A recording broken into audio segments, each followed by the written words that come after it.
E a Yamatsuda é uma das poucas empresas no mercado nacional que produz e desenvolve cultivares próprios, né? Então, nós já temos aí cultivares que foram lançados aí já há mais de uma década, né? Mas eu vou apresentar para vocês um pouco dos últimos 4 cultivares que a gente lançou. Já tem mais 4 para serem lançados, né? E aí nós vamos falar um pouquinho sobre esses cultivares, né?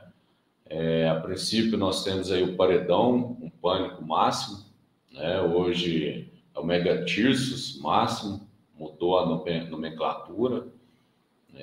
Temos o Tupã, que é um andropógon de porte um pouco mais baixo. Temos a Tijuca, que é uma setária com baixo teor de oxalato para áreas alagadas. E a Braúna, uma braquiária brisanta. Embora a braquiária brisanta tecnicamente é recomendado para solos de boa fertilidade, essa Braúna ela se enquadra em solos de média a baixa fertilidade, né? O intuito da empresa, inicialmente, Cléo, é buscar cultivares que se adaptam aos diversos biomas, né? Inclusive, quando você vai lançar um cultivar, o Ministério te obriga a testar esses cultivares em, no mínimo, aí 2, 3 biomas, né? Então, aí a gente tem cultivares que se adaptam melhor ao bioma amazônico, ao bioma cerrado, pantanal, né? Então, o intuito da empresa é buscar a solução para cada bioma, né? Para a propriedade que está em cada bioma, fazendo com que o produtor tenha aí mais produtividades, maior adaptação do cultivar, mais facilidade de manejo. Então, aqui são a unidade de Álvares Machado, em São Paulo, onde nós temos a matriz nossa, né? Hoje eu falo aqui da unidade de Minas, mas aí abaixo aí nessas 2 fotos são os campos de cultivares que a gente faz os trabalhos de melhoramento, né? As estufas, e é onde nós temos o banco de germoplasma nosso de semente, o banco próprio de germoplasma. Como o Luiz comentou, a princípio a maioria das empresas brasileiras buscavam sementes do CIAT, né, na Colômbia, Centro Internacional de Agricultura Tropical. Ainda é um banco de germoplasma que tem sementes do mundo inteiro. E aí cada empresa faz o seu trabalho genético, o seu melhoramento genético, né? Então,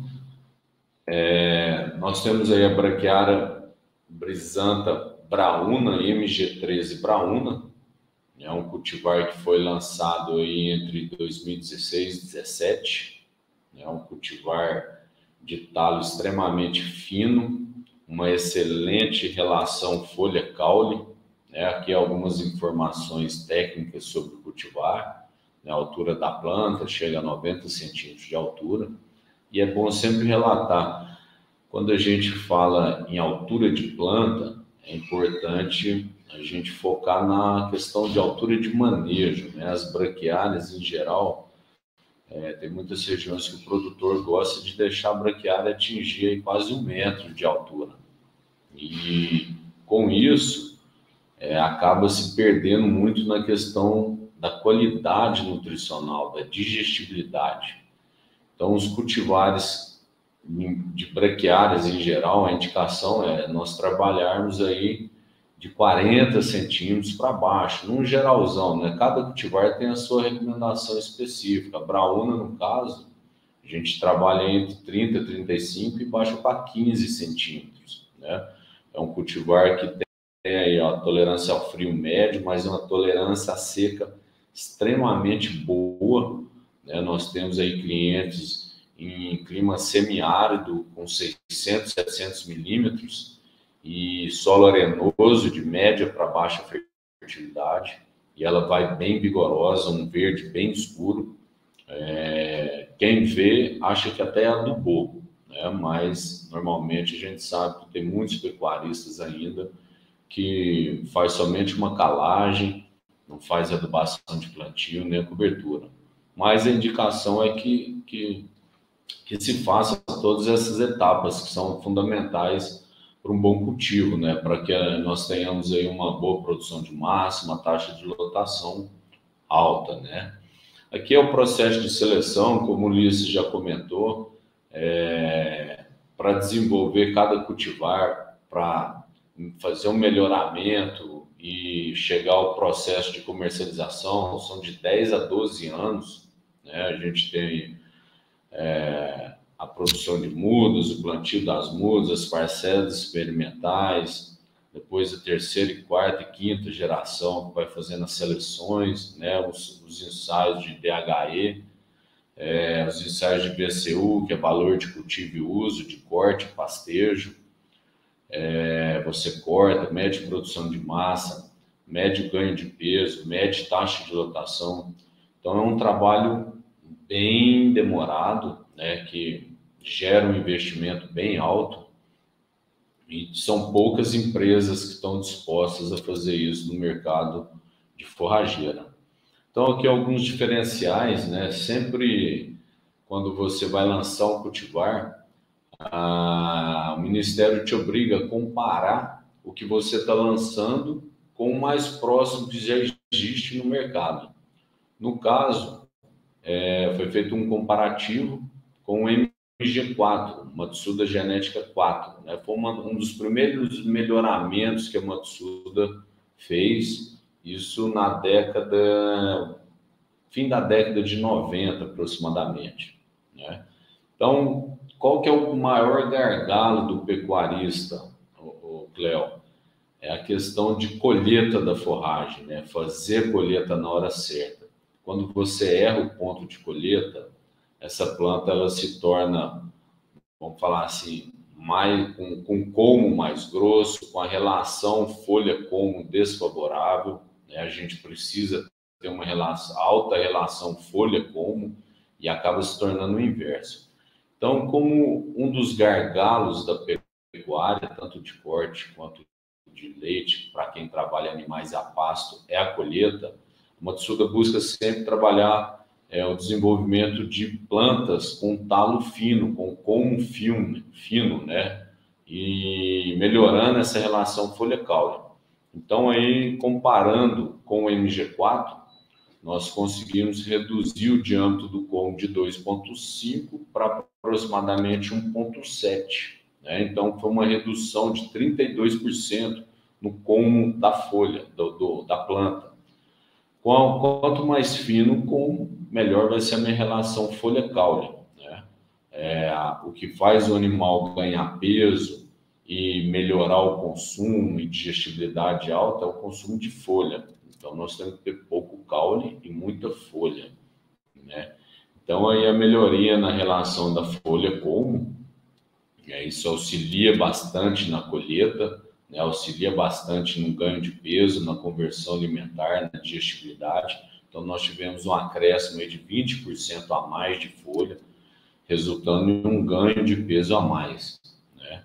Como nós já relatamos, a MG13 Braune é um cultivar extremamente tolerante à seca, um cultivar que, dependendo da região, se você plantar adubado, corrigido, fazendo toda a técnica que a empresa recomenda, dependendo da região e do índice pluviométrico, é bem provável dela passar um ano inteiro verde, bem vigorosa. Mesmo no período de florescimento, na qual a grande maioria das forrageiras elas têm, vamos falar assim, perde o valor nutricional, ela, né, perde aquele verde vigoroso, acaba amarelando, e normalmente isso acontece no fim das águas, para a entrada da seca.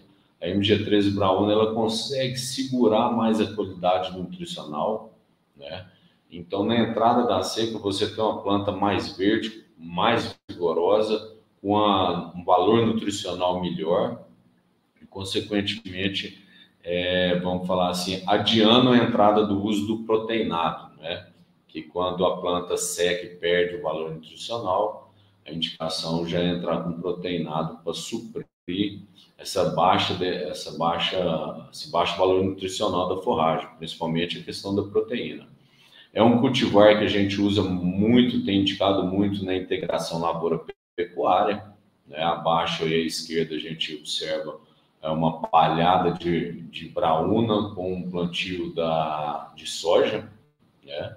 E eu posso usar ela muito bem na ILP, integração lavoura-pecuária. É um cultivar que aguenta bem o pisoteio e é de fácil dissecação. Aqui é o registro do cultivar no Ministério da Agricultura, né? O mantenedor aí, que é a Matsuda, é o número do registro, são as informações básicas aí do cultivar. Aqui a gente mostra no período de agosto, né, uma foto no município de Mirante. Olha aqui, então.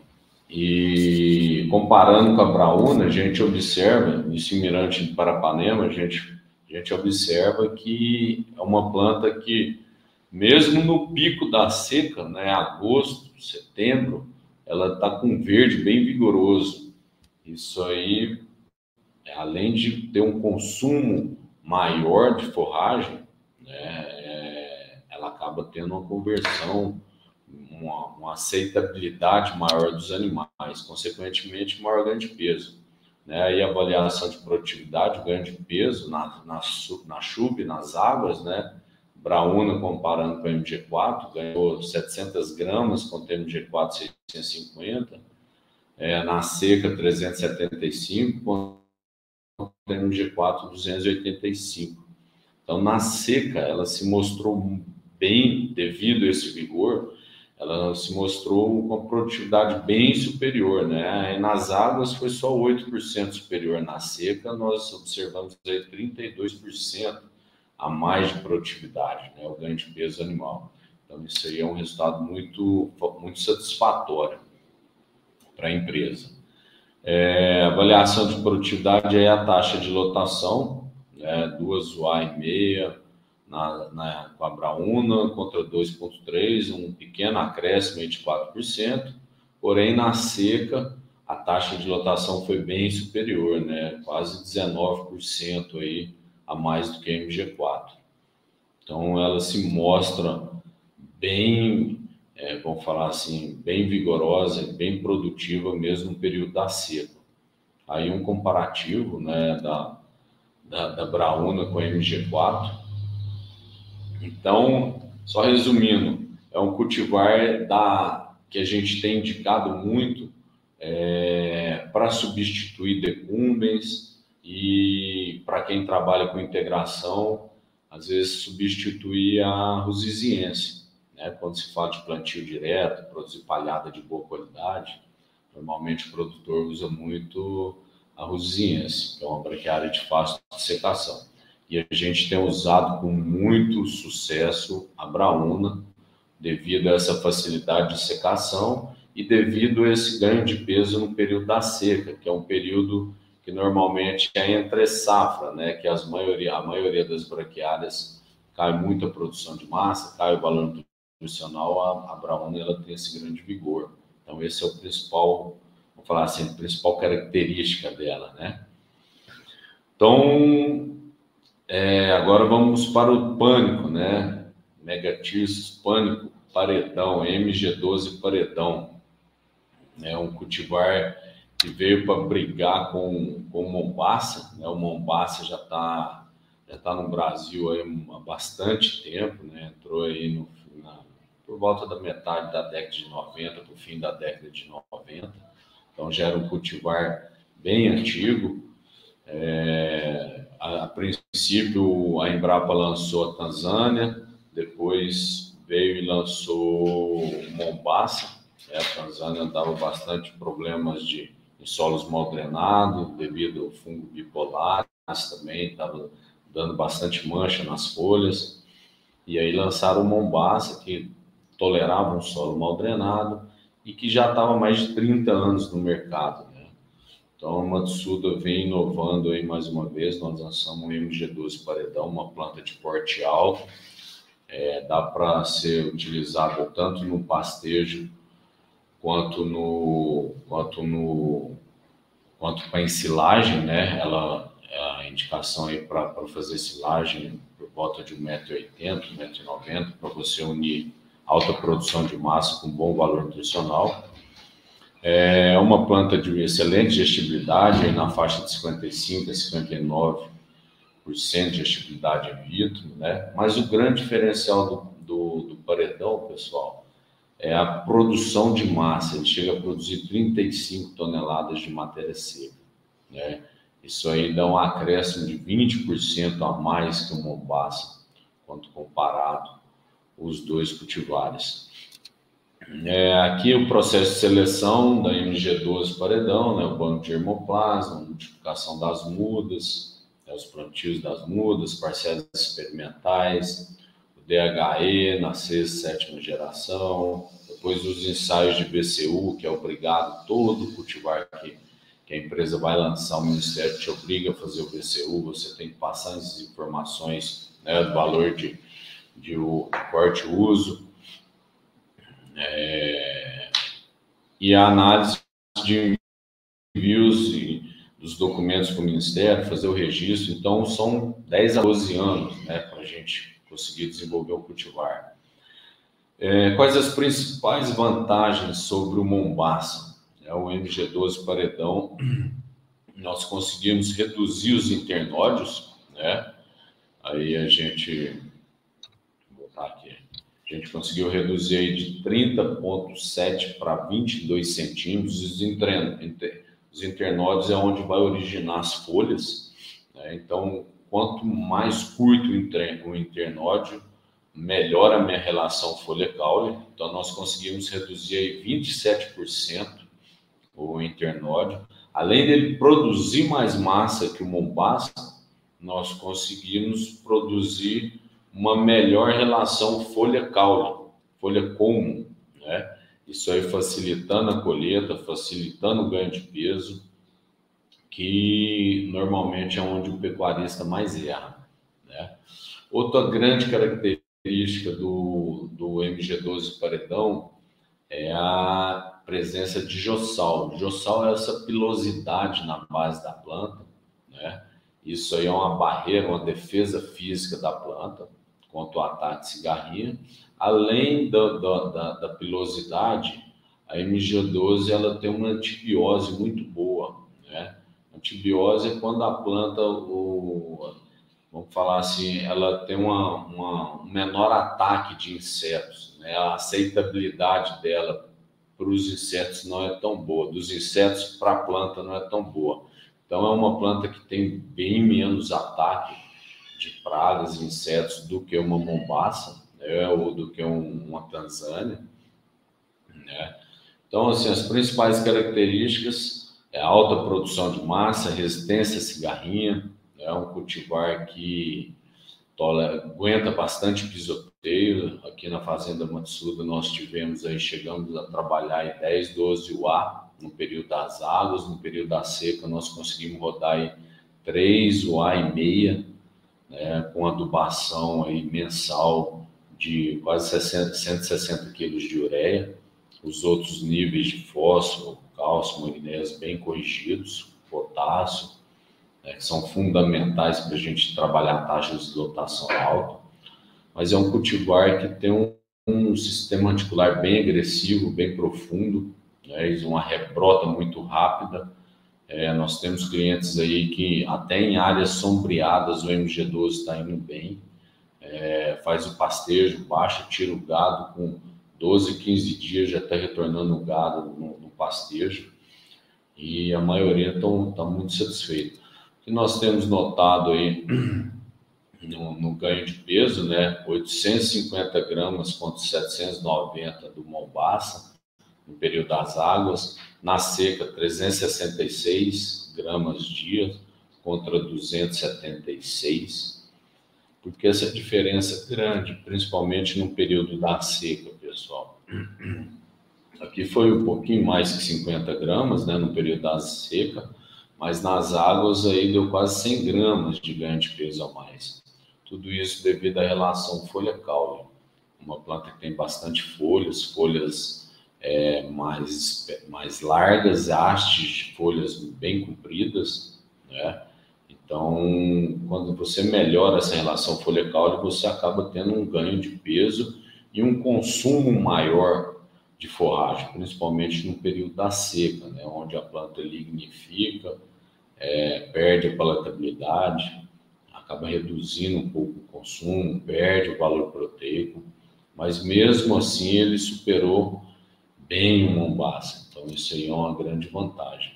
Aí o teor de proteína bruta na matéria seca, 6% a mais nas águas e 4% a mais na seca. É uma diferença que não é tão grande tecnicamente, mas a nível de ganho de peso dá um resultado. Aqui a gente mostra algumas fotos de clientes, de propriedade de clientes, aí com 60 dias de plantado, a planta aí já passando de 1,20 m de altura. Abaixo aí no Mirante do Paranapanema, fazendo com 55 dias, o capim já também, já na altura de iniciar o pastejo, né? Quando a gente fala de pânico, a indicação é entrar em 85, no máximo 90 centímetros, e baixar para 35, 40 centímetros. Quando você deixa a planta passar desses 90 centímetros, você acaba tendo um prolongamento do colmo, né? Então isso aí faz com que a planta fique mais lignificada, reduza o consumo, você acaba perdendo a boa relação folha-colmo, né? Então vamos manejar baixo para que a gente tenha maiores produtividades. Aqui MG11 Tijuca. MG11 Tijuca foi lançada em 2017 para 2018. MG12 Braúna e MG13 Braúna e MG12 Paredão foi lançado em 2016. Então a Tijuca veio depois, né? A MG11 Tijuca, pessoal, é uma setária, né? Setária esfacelata. O cultivar que mais tinha no mercado era me fugiu o nome aqui, mas era a outra setária, que era Cazungula, cultivar Cazungula, tinha um problema de oxalato, né, um alto teor de oxalato. Isso causava problema de cara inchada em equinos, causava intoxicação em bezerros, né? É um cultivar que vai bem em solos alagados, com lâmina de água, tolera bem por um longo período, porém tinha um problema do oxalato, né? A Setaria Cazungula. Então nós desenvolvemos a MG11 Tijuca, Setaria Tijuca, com baixo teor de oxalato, ótima aceitabilidade por bezerros, equinos, sem ter problema de cara inchada ou de intoxicação de bezerro, né? Que a gente mostra algumas fotos com ela, né? Excelente adaptação a solos mal drenados, uma ótima opção para substituir a umidícula, né? A umidícula ela tem 2 pontos negativos. O primeiro é a questão da dormência, né? Ela demora um pouco para nascer, dependendo da semente da região, aí demora aí 3, 4 meses para formar. E ela é de porte baixo. Então, se eu planto numa área que eu corro o risco de ter um alagamento rápido e forme uma lâmina de água alta, e essa lâmina venha cobrir a parte aérea da planta, a umidícula acaba morrendo, né? Se eu tiver aí a planta germinando com 2, 3 centímetros e vir bastante chuva e essa área alagar e cobrir a parte aérea da planta, nós vamos acabar perdendo essa formação. Então a Tijuca ela tem uma grande vantagem de ter um crescimento rápido e ser de porte alto, né? Então não corre o risco de a lâmina de água vir cobrir a planta, né? Além da vantagem dela ter uma germinação rápida, né? E com 15, 20 dias está germinando. E a indicação é que o produtor, quando ele vai realizar esse plantio em áreas, vamos falar assim, que tem o risco de formar lâmina de água, de alagar, a indicação é que ele forme no mínimo, que ele plante no mínimo um mês, né, 30, 40 dias antes do início das águas, né, para ele pegar, para a semente pegar logo as primeiras chuvas e vir se desenvolvendo e não correr o risco da lâmina de água sobrepor a área foliar da planta, né? Então aqui uma das características principais da Tijuca sobre a Setaria casungula, né, foi a redução do oxalato. Nós conseguimos reduzir em 26% o teor de oxalato, além de ser menos tóxico para o animal, principalmente para os equinos e bezerros. A gente acaba tendo um consumo melhor da forragem, né? Então isso ajuda bastante no ganho de peso. Ela é de florescimento um pouco mais tardio em relação à Setaria casungula, ou seja, ela vai manter o valor nutricional por um período de 30 dias a mais, né? Isso aí é menos um mês de proteinado. Quem trabalha com pecuária de corte sabe o custo que está um proteinado hoje. Então, você economizar 30 dias de proteinado ajuda bastante na receita da propriedade, né? Então, essa é uma das grandes vantagens da Tijuca também, né? Por último, pessoal, nós vamos finalizar com o andropógon MG7 Tupã. É um andropógon de porte um pouco mais baixo, né? Os andropógos Planaltina, que é, vamos falar assim, o tradicional, né? O mais antigo, ele costuma ser de porte bem alto, envaretar bastante, né? Os colmos bem... O pessoal fala que vira vara de pescar, os colmos de porte alto, quando se erra no manejo, né? Acaba tendo uma lignificação aí do colmo, do caule, e reduzindo o consumo, reduzindo a aceitabilidade dos animais.